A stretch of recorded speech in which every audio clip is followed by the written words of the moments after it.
children. How are you all? ഒരു നിമിഷം നമുക്കൊന്ന് പ്രാർത്ഥിക്കാം. Okay? Oh God, all knowledge is in you. Bless our studies, enlighten our mind, strengthen our memory, and direct our will towards what is right. Grant us the strength and courage to be seekers of truth and wisdom as our heavenly patron, Mother Mary. Amen. Okay, എല്ലാവരും part now കലാകാർ our സിപ്പാഹി എന്ന് പറയുന്ന കവിത എടുക്കുക. Okay, ആ പാഠത്തിലൂടെ നമുക്ക് കുറേ അധികം കാര്യങ്ങൾ പഠിക്കാനുണ്ട്. കുറേ അധികം ചിന്തകൾ കവി നമുക്ക് തന്നിട്ടുണ്ട് അതിലൂടെ. അപ്പോൾ ആ ചിന്തകൾ നന്മയുടെയും തിന്മയുടെയും അല്ലെങ്കിൽ അതേക്കുറിച്ചുള്ള ഒരു ചിന്തയാണ്. നിങ്ങൾ നന്നായിട്ട് ശ്രദ്ധിച്ചിരിക്കുക, കവിത നന്നായിട്ട് കേൾക്കുക, എന്നിട്ട് നിങ്ങളും ചിന്തിക്കുക. ഓക്കെ, കവി നമ്മളോട് എന്നാ പറഞ്ഞിരിക്കുന്നതെന്ന് നമുക്ക് നോക്കാം. കലാകാർ അവർ സിപ്പാഹി. കലാകാർ ആരാണ്? ആരാണോ വരയ്ക്കാനും പാടാനും അഭിനയിക്കാനും സ്റ്റാച്ചു ഉണ്ടാക്കാനും മറ്റു കാര്യങ്ങളൊക്കെ അറിയാവുന്ന അത്തരം ആളുകൾക്ക് പറയുന്ന പേരാണ് കലാകാർ. ഓക്കെ, കലാകാർ ആരാണെന്ന് മനസ്സിലായല്ലോ. ഇനി ഈ കവിതയിൽ നിന്ന് നമുക്ക് പഠിക്കേണ്ടത് പ്രസ്തുത കവിതാക്കോ പട്ടുക്കർ ഏക സമച്ച് സക്കെങ്കെ. ഈ പ്രസ്തുത താഴെ തന്നിരിക്കുന്ന ഈ കവിതയിൽ നിന്നും പഠിച്ചു കഴിയുമ്പോൾ നമുക്ക് ഇത് മനസ്സിലാക്കാനായിട്ട് സാധിക്കും. സിപ്പാഹി എന്ന് പറഞ്ഞാൽ സോൾജിയേഴ്സ് ആട്ടോ, ഓർത്തിട്ടാണ്. സിപ്പാഹി സോൾജിയേഴ്സ്, കലാകാരരും സിപ്പാഹിയും എന്ന് പറഞ്ഞാൽ ആർട്ടിസ്റ്റും പിന്നെ സിപ്പാഹി. ഇവിടുത്തെ കലാകാരൻ എന്ന് പറയുന്നത് ഓൾഡ് പ്രീസ്റ്റിനെയാണ് കേട്ടോ പറയുന്നത്. പഴയ കാലത്തെ സന്യാസിമാരെയാണ് ഇവിടെ പറയുന്നത്. ആരാണോ അതാണ് കലാകാരെന്ന് ഇവിടെ ഉദ്ദേശിച്ചിരുന്നത്. ഇവിടെ സോൾജിയേഴ്സ് എന്ന് പറഞ്ഞാൽ പട്ടാളക്കാർ. ഓക്കെ, ഇനി ഈ കവിത പഠിക്കുമ്പോഴേക്കും നമുക്ക് മനസ്സിലാക്കേണ്ട കാര്യങ്ങൾ സമയക്ക് സാത്ത് ഹോനെ വാല പരിവർത്തൻ സദൈവ് വികാസ് കാ കാരണം നഹി ഹോത്താ ഹൈ. സമയ के साथ with the passing of time സംഭവിച്ചുകൊണ്ടേയിരിക്കുന്നു. ഓരോ കാലങ്ങളിലും കടന്നു പോകുന്നതനുസരിച്ച് സംഭവിച്ചുകൊണ്ടിരിക്കുന്ന മാറ്റം അത് വികസനം അല്ല എന്നാണ് കവി പറയുന്നത്. വികസനത്തിന് കാരണമാവുന്നേയില്ല, മാറ്റങ്ങൾ വികസനത്തിന് കാരണം ആവുന്നില്ല. യദി ഹം സതർക്ക ന രഹേ അഥവാ സമജ്ദാരി സെ നിർണയ ലേ.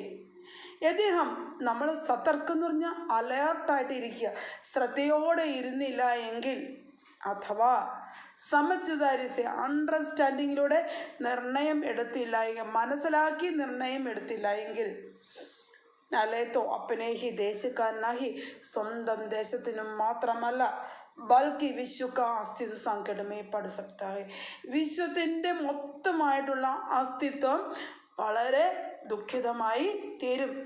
വിശ്വത്തിൻ്റെ അസ്തിത്വം നശിക്കാൻ കാരണമാകും.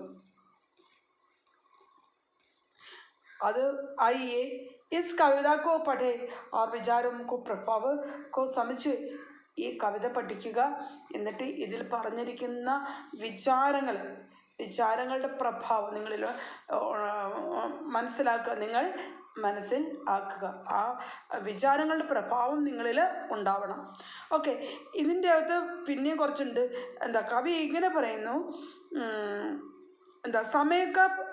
സമയക്ക് സാത്ത് ഹോനെ വാല പരിവർത്തനം. സമയത്തിനനുസരിച്ച് സംഭവിച്ചുകൊണ്ടിരുന്ന പരിവർത്തനം അതൊരിക്കലും വികാസനം അല്ല എന്ന് കവി പറയുന്നുണ്ട്.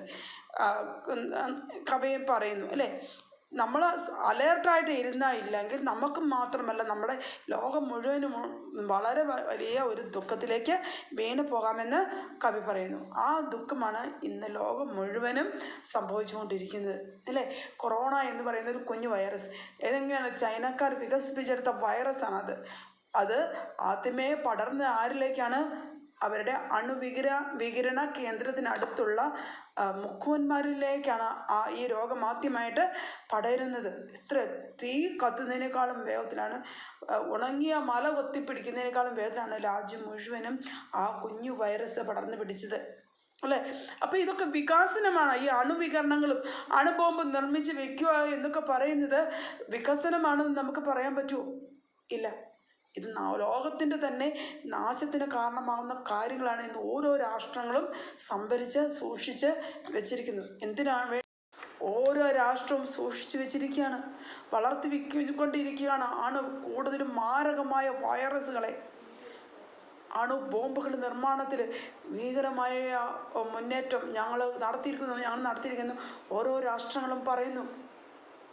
ഇത് ലോകത്തിൻ്റെ നന്മയ്ക്ക് വേണ്ടി ഇതൊരു വികസനമാണെന്ന് പറയാൻ പറ്റുമോ നമുക്ക്? ലോകത്തിൻ്റെ വികാസനമാണ് ഇതെന്ന് പറയാൻ പറ്റുമോ? ഒരിക്കലും കവി നല്ല ഒരു ചിന്തയാണ് നമുക്ക് തന്നിരിക്കുന്നത്. നമ്മളത് മനസ്സിലാക്കണം. എന്തിനാണ് ഈ അണു ഇങ്ങനെ സൂക്ഷിച്ചു വെച്ചിരിക്കുന്നത്? മറ്റു രാഷ്ട്രങ്ങളെ നശിപ്പിക്കാൻ വേണ്ടി സൂക്ഷിച്ചു വയ്ക്കുമ്പോൾ സ്വന്തം രാഷ്ട്രത്തിന് തന്നെ അത് നാശമായിട്ട് മാറുന്നു. അവനവൻ്റെ രാജ്യത്ത് മാത്രമല്ല മറ്റു രാജ്യങ്ങളെ നശിപ്പിക്കാൻ വേണ്ടിയിട്ട് തക്കതായ വൈറസുകൾ ഇന്നും ഓരോ രാജ്യവും തയ്യാറാക്കി വെച്ചിരിക്കുകയാണ്. അതിൽ നിന്ന് ഒരു വൈറസ് താഴേക്ക് പോയാൽ, ജലത്തിലൂടെ പടർന്ന് വന്നാൽ ലോകം മുഴുവൻ നശിക്കാൻ കഴിവുള്ള വൈറസുകൾ അല്ലേ? അപ്പോൾ ഇതാണ് ഇപ്പോഴത്തെ അവസ്ഥ, നമ്മുടെ ലോകത്തിൻ്റെ അവസ്ഥ. ഇത് കവി മുൻകൂട്ടി കണ്ട് നമുക്ക് എഴുതി തന്നിരിക്കുകയാണ്. ഈ സമയത്തിന് അനുസരിച്ചുണ്ടാകുന്ന ഡെവലപ്മെൻറ്റ് അതൊരു വികാസനമല്ല എന്ന് കവി പറയുന്നു. ലോകത്തെ നശിപ്പിക്കാൻ വേണ്ടിയിട്ട് സൂക്ഷിച്ചു വെച്ചിരിക്കുന്ന കാര്യങ്ങൾ. ഇനി ഞാൻ നിങ്ങളോട് പറയാണ്, ഇത്തരം കാര്യങ്ങളിൽ നിന്ന് എന്ന് ലോകം പിന്മാറുന്നു അന്നേ രക്ഷപ്പെടാൻ പറ്റുള്ളൂ. ഈ ഒരു ചെറിയ കാര്യത്തിൽ നിന്നും ആളുകൾ പഠിക്കേണ്ടിയിരിക്കുന്നു. അണുവികിരണ കേന്ദ്രങ്ങൾ നശിപ്പിക്കാനുള്ള തീരുമാനം ഓരോ രാഷ്ട്രങ്ങളും എടുത്തിരുന്നുവെങ്കിൽ എന്ന് ആഗ്രഹിച്ച് പോവുകയാണ്. ലോകത്തിൽ എത്രയോ നിരപരാധികളായ ലക്ഷോപലക്ഷം ആളുകളാണ് മരണത്തിന് കീഴടങ്ങിയത് അല്ലേ? ഒരു കുഞ്ഞൻ വൈറസിൻ്റെ ഉപദ്രവം മൂലം നിങ്ങൾക്ക് സ്കൂളിൽ പോയി പഠിക്കാൻ പോലും പറ്റാത്ത സാഹചര്യം, ആർക്കും മനസമാധാനത്തോടെ പുറത്തേക്ക് ഇറങ്ങി നടക്കാൻ പറ്റാത്ത സാഹചര്യം അല്ലേ? ഇതാണ് ഇന്നത്തെ ലോകം. ഇത് വികസനമല്ല, നാശമാണ്. നാശത്തിന് വേണ്ടിയിട്ട് ഒരുക്കി വെച്ചിരിക്കുന്ന കാര്യങ്ങളാണ്. സ്വന്തം രാഷ്ട്രത്തിന് മാത്രമല്ല ലോകം മുഴുവനെ നശിപ്പിക്കാൻ വേണ്ടി തയ്യാറാക്കി വെച്ചിരിക്കുക വൈറസുകളെ. ഒരു രാഷ്ട്രത്തിന് അത് ശരിയാക്കി വെച്ചാൽ അടുത്ത രാഷ്ട്രത്തിന് അത് ചെയ്യാതിരിക്കാൻ പറ്റില്ല. കാരണം അവരെ പ്രതിരോധിച്ച് നിർത്തണമെങ്കിൽ ആവശ്യമാണ്. എല്ലാ രാഷ്ട്രങ്ങളും മുൻകൂട്ടി കണ്ട് ഈ അണുവികിരണ കേന്ദ്രങ്ങൾ നശിപ്പിക്കാനുള്ള ഒരു ചിന്താഗതി എല്ലാവരും എടുക്കാൻ കഴിഞ്ഞിരുന്നുവെങ്കിൽ എന്നാണ് ഞാൻ ആഗ്രഹിക്കുന്നത്. നിങ്ങളും ആഗ്രഹിക്കുക. ഓക്കെ, നിങ്ങളുടെ വിചാരം നിങ്ങളുടെ മനസ്സിൽ സൂക്ഷിക്കുക. പറ്റുമെങ്കിൽ അത് ഞങ്ങളുമായിട്ട് ഷെയർ ചെയ്യുക. ഓക്കെ, ഞാൻ പാട്ട് പാടി അയക്കാൻ പറഞ്ഞിട്ട് ആരും അയച്ചില്ലല്ലോ, അതുകൊണ്ട് അധികമൊന്നും ഞാൻ പറയുന്നില്ല. ഓക്കെ, ഇനി ഞാൻ കവിതയിലേക്ക് കടക്കാണ്. വേ തോ പാഗൽ थे जो सत्य शिव सुंदर की खोज में अपने अपने सपने लिए नदियों पहाड़ों बियावनों सुनसानों में फटे हाल भूखे प्यासे टकराते फिरते अपने से झुलते थे आत्मा की आज्ञा पर मानवता के लिए। शिलाएं चट्टाने पर्वत काट काट कर मूर्तियां मंदिर और गुफाएं बनाते थे, किंतु ये दोस्त इनको मैं क्या कहूँ, जो मौत की खोज में अपनी अपनी बंदूकें मशीनें लिए हुए नदियों पहाड़ों बियावनों सुनसानों में फटे हाल भूखे प्यासे टकराते फिरते हैं दूसरों की आज्ञा पर चंद पैसों के लिए, चंद पैसों के बस्ते शिलाएं चट्टाने पर्वत काट काट कर रसद हथियार एम्बुलेंस मुर्दा गाड़ियों के लिए सड़कें बनाते हैं। वे तो पागल थे पर इनको मैं क्या कहूँ. ഓക്കെ, കവിത അത്ര നിസ്സാരമല്ല കേട്ടോ, വളരെ ചിന്തനീയമായിട്ടുള്ള ഒരു കവിതയാണ്. വേ തോ പാഗൽ ഥേ, ഇവർ ഭ്രാന്തന്മാരായിരുന്നു. പാഗൽ എന്ന് പറഞ്ഞാൽ ഭ്രാന്തന്മാർ, മാട്. വേ തോ പാഗൽ ഥേ, അവർ ഭ്രാന്തന്മാരായിരുന്നോ? ജോ സത്യ ശിവ സുന്ദർ കി ഖോജ് മേ, സത്യത്തിൻ്റെയും ശിവൻ എന്ന് പറഞ്ഞാൽ മനുഷ്യൻ്റെ നന്മയ്ക്ക് വേണ്ടി അധ്വാനിക്കുകയും കഷ്ടപ്പെടുകയും വേ തോ പാഗൽ ഥേ ജോ സത്യ ശിവ സുന്ദർ കി ഖോജ് മേ, സത്യത്തിൻ്റെ മനുഷ്യൻ്റെ നന്മയ്ക്ക് വേണ്ടിയുള്ള അന്വേഷണത്തിനായിട്ട് ഇറങ്ങി തിരിച്ചവർ ഭ്രാന്തന്മാരായിരുന്നു. ആലോചിച്ച് നോക്കി. മനുഷ്യൻ്റെ നന്മയ്ക്ക് വേണ്ടി ഇറങ്ങി തിരിച്ചവർ സന്യാസിമാർ ഘോരമായ വനത്തിൽ അല്ലേ നന്മ. അവരെന്തിനാണ് അങ്ങനെ ഈ അവർക്കും 10 പേരെ കൊന്ന് എന്താ 10 പേരെ കൊന്ന് കാശ് മേടിച്ച് ഉണ്ടാക്കി, അല്ലെങ്കിൽ വീടാന്തരം കയറി വാതിലെല്ലാം തല്ലിപ്പൊളിച്ച് അകത്ത് കയറി മോഷണം നടത്തി അവർക്ക് ജീവിക്കാമായിരുന്നില്ലേ? അവരെന്തു ചെയ്തു? അവർ ഭ്രാന്തന്മാരായിരുന്നു. എന്താണ് ചെയ്തത്? സത്യശിവ സുന്ദർ കി ഖോജ് മേ, മനുഷ്യൻ്റെ നന്മയ്ക്ക് വേണ്ടിയുള്ള അന്വേഷണത്തിന് വേണ്ടി.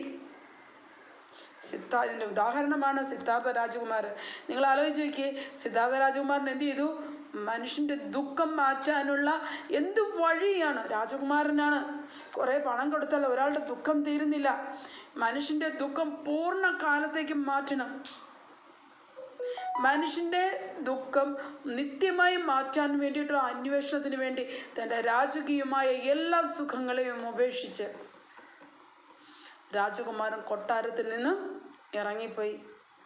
തൻ്റെ ഗർഭിണിയായ ഭാര്യയെ ഉപേക്ഷിച്ച്, തൻ്റെ രാജസിംഹാസനത്തെ ഉപേക്ഷിച്ച്, കിരീടത്തെ ഉപേക്ഷിച്ച്, രാജകീയ സുഖങ്ങളെ എല്ലാം പരിത്യജിച്ച് അദ്ദേഹം ഇറങ്ങിപ്പോയി കൊടും കാട്ടിപ്പോയിരുന്ന് തപസ് ചെയ്തു, പട്ടിണിക്കിരുന്നു. ഈ മനുഷ്യൻ്റെ ദുഃഖം മാറ്റുന്നത് എങ്ങനെയെന്ന് ആലോചിച്ചുകൊണ്ട് അദ്ദേഹം തപസ് ചെയ്ത്. അദ്ദേഹം പാഗലായിട്ടാണോ, ഭ്രാന്തനായിട്ടാണോ അദ്ദേഹം അങ്ങനെ ചെയ്തേ? ഇന്നും മനുഷ്യനും ചെയ്യുന്നുണ്ട്, ഓരോരുത്തരും ചെയ്യുന്നുണ്ട്. എന്ത് ചെയ്യുന്നുണ്ട്? സ്വന്തം രാഷ്ട്രത്തെ മറ്റൊരു രാഷ്ട്രത്തെ തകർക്കാനുള്ള കാര്യങ്ങൾ ഉണ്ടാക്കി സൂക്ഷിച്ചു വയ്ക്കുകയാണ്.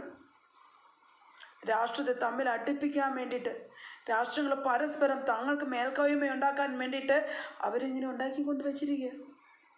അപ്പം ഇവർ ആദ്യം ഈ സത്യത്തിൻ്റെയും ശിവത്തിൻ്റെയും സുന്ദരത്തിന് വേണ്ടിയിട്ട്, നന്മയുടെ എല്ലാം ലോകം മുഴുവൻ നന്മ ഉണ്ടാക്കാൻ വേണ്ടി, ഭംഗിയുള്ളതാക്കി തീർക്കാൻ വേണ്ടി അതിൻ്റെ അന്വേഷണത്തിന് ഇറങ്ങി കൊടും കാട്ടിൽ തപസ് ചെയ്ത് പട്ടിണിക്കുന്ന കീറി പറഞ്ഞ വസ്ത്രങ്ങളെടുത്ത് തപസ്സിരുന്നവർ ഭ്രാന്തന്മാരായിരുന്നു എന്നാണ് കവി ചോദിക്കുന്നത്.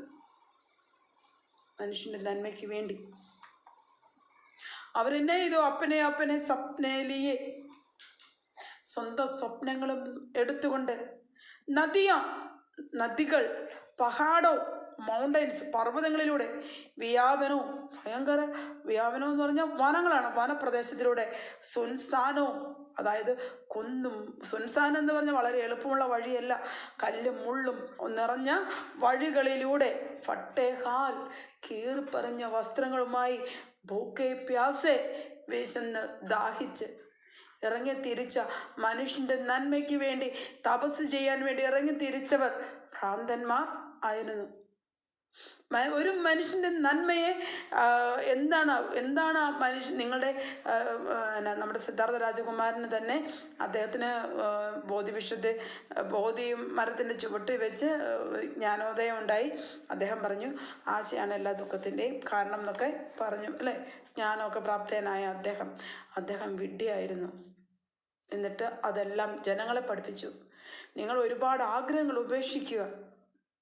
ആഗ്രഹങ്ങളാണ് മനുഷ്യൻ്റെ എല്ലാ ദുഃഖത്തിനും കാരണമെന്ന് അദ്ദേഹം നമുക്ക് പറഞ്ഞു തന്നു.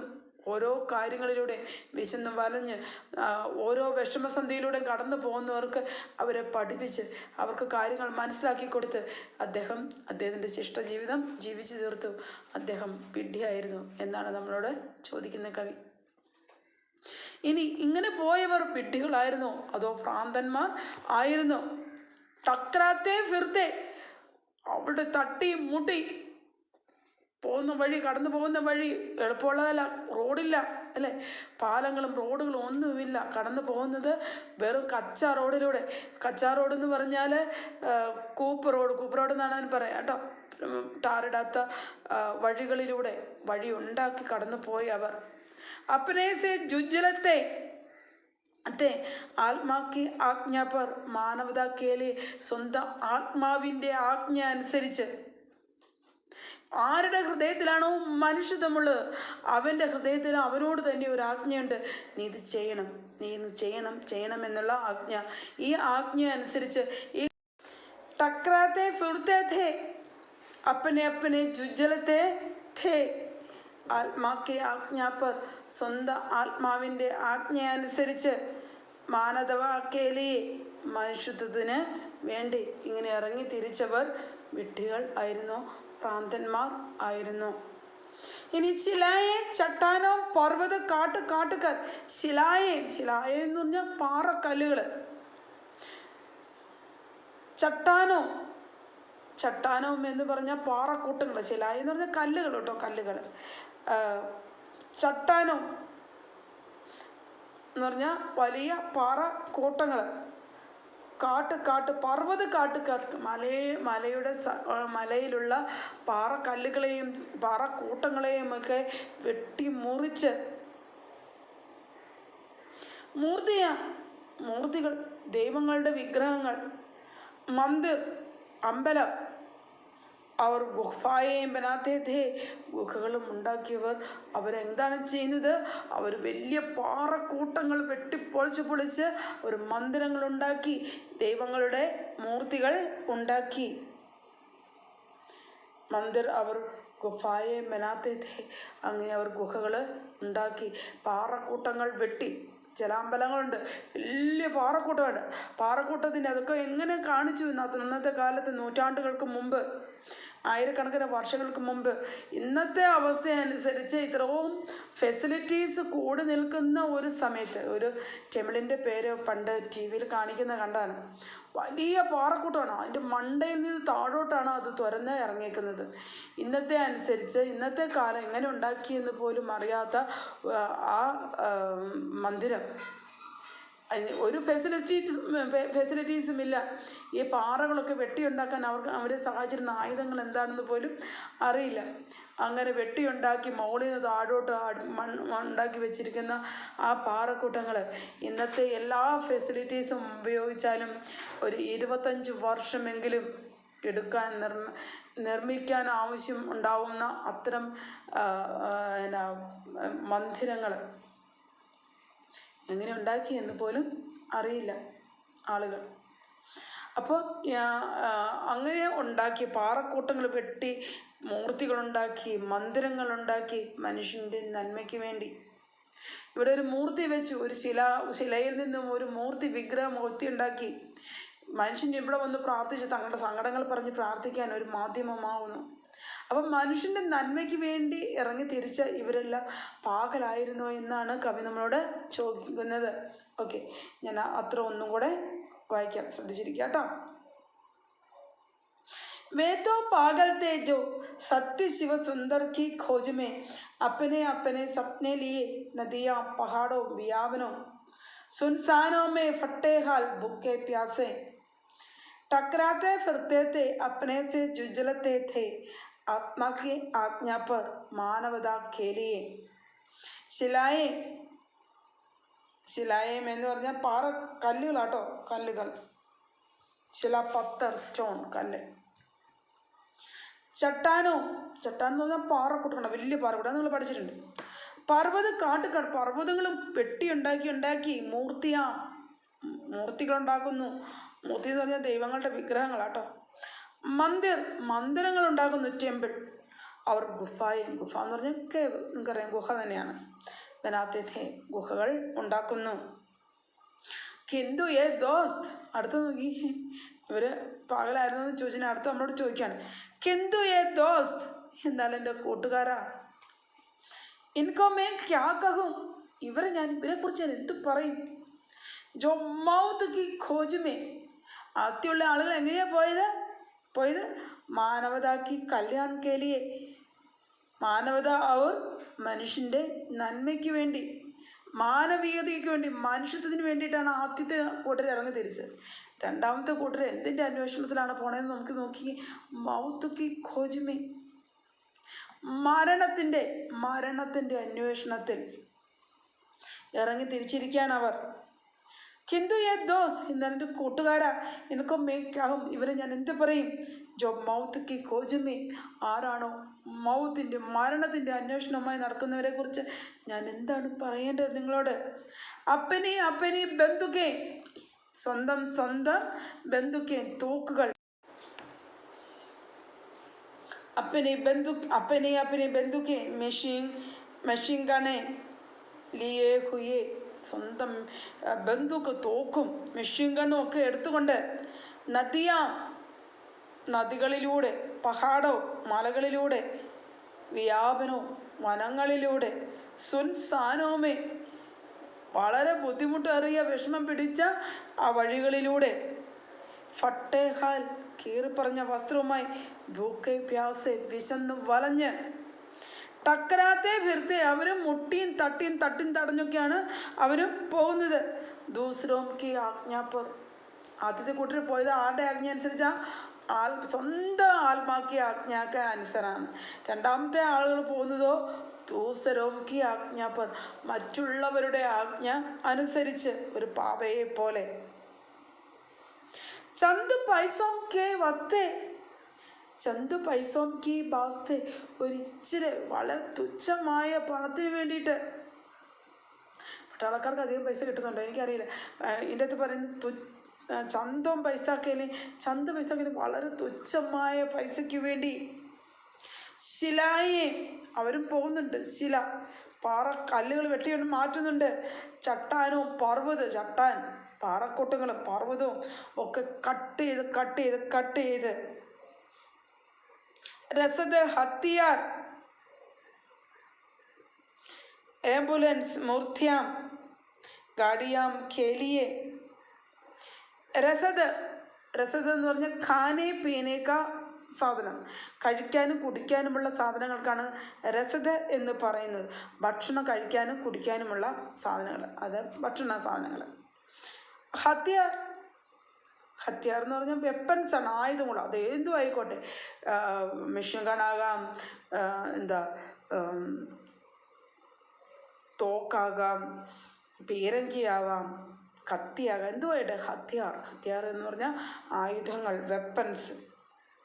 ആംബുലൻസ് അറിയാമല്ലോ, ആംബുലൻസ് തന്നെ. മുർദ ഗാഡിയ, ഡെഡ് ബോഡി കൊണ്ടുവരാൻ വേണ്ടിയിട്ടുള്ള വണ്ടികളുമായി, കേലിയെ ആ വണ്ടികളുമായി. സടക്കോം ബനാത്തെ ഹേ, അവരെന്ത് ചെയ്യുന്നു? സടക്ക് ഉണ്ടാക്കുന്നു. വേത്തോ പാഗൽ ഥേ, അവരും വിഡ്ഢികളാണ്. വേത്തോ പാഗൽ ഥേ, അവരും വിഡ്ഢികളാണ്. പറയൻകോ മേ ക്യാ കഹും, എന്നാൽ ഇവർക്ക് ഞാൻ എന്ത് പറയും? ഇവരെക്കുറിച്ചും ഞാൻ എന്ത് പറയും? ഇതാണ് കവി നമ്മളോട് പറഞ്ഞിരിക്കുന്നത്. ഓക്കെ, അപ്പോൾ ഞാൻ ഈ കവിത ഒന്നും കൂടെ എല്ലാവർക്കും വായിച്ചു തരാം. ശ്രദ്ധയോടെ ഇടിക്കുക, പഠിക്കുക. അപ്പോൾ ഒന്ന് ഓർത്ത് നോക്കിയേ, സിപ്പാഹി പോകുന്നത് മനുഷ്യൻ്റെ മൗത്ത് അന്വേഷിച്ചാണ്, മരണം അന്വേഷിച്ചാണ്. പട്ടാളക്കാർ, സിപ്പാഹി എന്ന് പറഞ്ഞാൽ പട്ടാളക്കാർ. അതേസമയം നമ്മുടെ ആദ്യത്തെ ആളുകൾ പോയതോ മാനവക്ക് കല്യാൺ കേലി, മനുഷ്യത്വത്തിൻ്റെ നന്മയ്ക്ക് വേണ്ടിയിട്ട് ആണ് ആദ്യത്തെ ആളുകൾ ഇറങ്ങിയത്. രണ്ടാളുകളും ഇറങ്ങിയിട്ടുണ്ട് അല്ലേ? സിപ്പാഹി ഇറങ്ങിയിട്ടുണ്ട്, കലാകാരനും ഇറങ്ങിയിട്ടുണ്ട്. കലാകാരന്മാർ ആദ്യത്തെ കാലങ്ങളിലായിരുന്നു, വളരെ പണ്ട് കാലങ്ങളിലാണ് കലാകാരന്മാർ ഇറങ്ങി തപസ് ചെയ്യാനും ഒക്കെ ആയിട്ട് പോണത് അല്ലേ? ഓക്കെ, അപ്പം കലാകാരന്മാർ സിപ്പാഹിയും ചെയ്യുന്ന കാര്യങ്ങളൊന്നും ഏകദേശം ഒന്നൊക്കെ തന്നെയാണ്. പക്ഷേ ഒരാൾ ചെയ്യുന്നത് മനുഷ്യൻ്റെ നന്മയ്ക്ക് വേണ്ടി, അടുത്തയാൾ ചെയ്യുന്നത് മരണത്തിൻ്റെ അന്വേഷണത്തിന് വേണ്ടിയിട്ടാണ്. യുദ്ധം ചെയ്ത് അവർ മരണമടയുന്നുണ്ട്. എത്ര പട്ടാളക്കാരുടെ ജീവൻ നമുക്ക് നഷ്ടമാവുന്നുണ്ട്. ഇതൊക്കെയാണ് പാഠം. അപ്പം നിങ്ങളും ചിന്തിക്കാനാണ് കവി പറഞ്ഞേക്കുന്നത്, നിങ്ങളോടും ചിന്തിക്കുക. അതുകൊണ്ട് ഈ സമയത്തിനനുസരിച്ചുള്ള മാറ്റങ്ങളൊന്നും നമ്മുടെ വികസനമല്ല, നമ്മൾ ഡെവലപ്മെൻറ്റ് ചെയ്തിട്ടേ ഇല്ല എന്ന് കവി പറയും. ആദ്യത്തെ കാലത്തേക്കാളും ഏറ്റവും അടിയിലാണ് നമ്മൾ. ആദ്യകാലങ്ങളിൽ മനുഷ്യ നന്മയ്ക്ക് വേണ്ടി, മനുഷ്യത്വത്തിന് വേണ്ടി വില കൊടുത്തിരുന്നു ആളുകൾ. മനുഷ്യത്വത്തിനും മനുഷ്യ നന്മയ്ക്കും വില കൊടുത്തിരുന്നു. ഇന്നത്തെ കാര്യങ്ങൾ ഒരു നന്മയും കുഞ്ഞുങ്ങൾക്ക് പറഞ്ഞു കൊടുക്കാതെ, കുഞ്ഞുങ്ങളെ ഏറ്റവും അധികം അവരെ സ്വാർത്ഥന്മാരും ദുർമോഹികളും പിടിവാശിക്കാരുമാക്കി വളർത്തി മാറ്റുന്ന തരത്തിലുള്ള വിദ്യാഭ്യാസവും ദുരന്തം നിറഞ്ഞ സാഹചര്യം സാഹചര്യമാണ് നിങ്ങൾക്ക് നിങ്ങളുടെ മുന്നിലൂടെ കടന്നു വരിക. അപ്പം നിങ്ങൾക്ക് നന്മ പറഞ്ഞു തരുമ്പോൾ ശ്രദ്ധയോടെ കേൾക്കുക. ഓക്കെ, അപ്പോൾ ഇത്രേ ഉള്ളൂ നമ്മുടെ ഈ പാഠം. ഞാൻ വായിച്ചു തരാൻ ശ്രദ്ധിച്ച് കേട്ടിരിക്കുക കേട്ടോ. അപ്പോൾ കലാകാർ അവർ സിപ്പാഹി നിങ്ങൾ പഠിച്ചോ എന്ന് എനിക്കറിയാം. ഓക്കെ, തുടങ്ങാൻ പോയ കവിത. वे तो पागल थे जो सत्य शिव की खोज में, वे तो पागल थे जो सत्य शिव सुंदर की खोज में अपने अपने सपने लिए। नदियाँ पहाड़ों बियावनों सुनसानों में फटे हाल भूखे प्यासे टकराते फिरते थे, अपने से जुझलते थे।